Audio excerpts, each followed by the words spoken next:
കുറച്ചും കൂടെ പൊക്കം കൂടിപ്പോയെങ്കിൽ ഈ വാതിൽ എനിക്ക് തികയേണ്ടി വന്നാനെ. എൻ്റെ പേര് ഉണ്ണികൃഷ്ണൻ. നിങ്ങൾ പലർക്കും എന്നെ എന്തായാലും അറിയായിരിക്കും. അപ്പം എൻ്റെ ഹൈറ്റ് എന്ന് പറയുന്നത് 6 അടിയാണ് കേട്ടോ. 6 അടിയും കുറച്ച് ചില്ലറയും കൂടെ വരും. ആ ചില്ലറ എത്രയെന്ന് എനിക്ക് കൃത്യമായിട്ട് അറിയില്ല, എന്തായാലും വരും. ഞാൻ ഈ കൈ വെച്ചെടുത്ത് ചെറിയൊരു മാർക്കുണ്ട് കേട്ടോ. ആ മാർക്ക് ഞാൻ എന്തിനാ ഇട്ടേന്നറിയോ? പണ്ട് സ്കൂളിൽ പഠിക്കുന്ന ടൈമിൽ ഈ പൊക്കം കൂടുന്നുണ്ട് കുറേ കുട്ടികൾ എന്നെ കളിയാക്കിയിട്ടുണ്ട്. ഞാനിപ്പം രാവിലെ എഴുന്നേറ്റിട്ട് ഇവിടെ വന്നിട്ട് തല വെച്ച് നോക്കും. തലേ ദിവസത്തെക്കാളിലും പൊക്കം പിറ്റേ ദിവസം കൂടിയിട്ടുണ്ടെന്ന് അറിയാൻ വേണ്ടി. ട്രിക്ക് ഭയങ്കര അല്ലേ. ആ മാർക്ക് ഇപ്പോഴും അതേ ഭിത്തി തന്നെ ഉണ്ട് കേട്ടോ. പിന്നെ എനിക്ക് നേരിടുന്ന വലിയ ബുദ്ധിമുട്ട് വേറൊന്നുമില്ല, ഡ്രസ്സാണ്. ഞാൻ ഏതെങ്കിലും നല്ലൊരു ഡ്രസ്സ് സെലക്ട് ചെയ്തിട്ട് ആ സൈസ് ഉണ്ടോ എന്ന് ചോദിക്കുമ്പോൾ ചിലപ്പോൾ ആ ഷോപ്പിൽ ആ കളറിൽ ആ സൈസിൽ കാണില്ല കേട്ടോ. എനിക്ക് വേണ്ടത് ഒന്നെങ്കിൽ ചിലപ്പം ചിലത് എക്സലാവും, ഇല്ലെങ്കിൽ ഡബിൾ എക്സൽ വേണ്ടി വരും.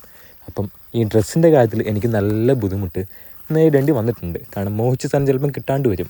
പിന്നെ ഈ പൊക്കം കാരണം എനിക്ക് കിട്ടിയ ഗുണം വേറൊന്നുമല്ല. ചിലപ്പം വീട്ടിൽ എന്തേലും എടുക്കാനൊക്കെ ഉണ്ടെങ്കിൽ ചിലപ്പം ഹൈറ്റിലായിരിക്കുമല്ലോ, അമ്മയ്ക്കൊന്നും എത്തൂലെങ്കിൽ ആ സ്ഥലത്ത് എനിക്കെത്തും. അതെനിക്കൊരു നല്ലൊരു ഉപകാരമായിട്ട് തോന്നിയിട്ടുണ്ട് കേട്ടോ. ഇത് കണ്ടില്ലേ, ഇതേപോലെ ഹൈറ്റിൽ സുഖമായിട്ട് എനിക്ക് കൈ എത്തും.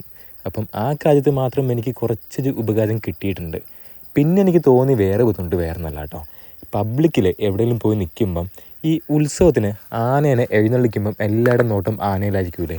അതേ കണക്കെ ചില സ്ഥലങ്ങളിൽ പോയി നിൽക്കുമ്പം നമുക്ക് ഹൈറ്റ് കൂടിയുണ്ട് പലരുടെയും നോട്ടം നമ്മുടെ മുഖത്തേക്കായിരിക്കും കേട്ടോ. ചില ബസ്സിലൊക്കെ കയറുമ്പം ആ ബസ്സിന് ഹൈറ്റ് കുറവാണെങ്കിൽ കയറുമ്പം ചിലപ്പം തല മേളിൽ കമ്പിക്ക് ഇടിക്കാനും ചാൻസ് ഉണ്ട് കേട്ടോ. അപ്പം ഈ ഹൈറ്റ് കൂടിയാലും പ്രശ്നമാണ്, ഹൈറ്റ് കുറഞ്ഞാലും പ്രശ്നമാണ്.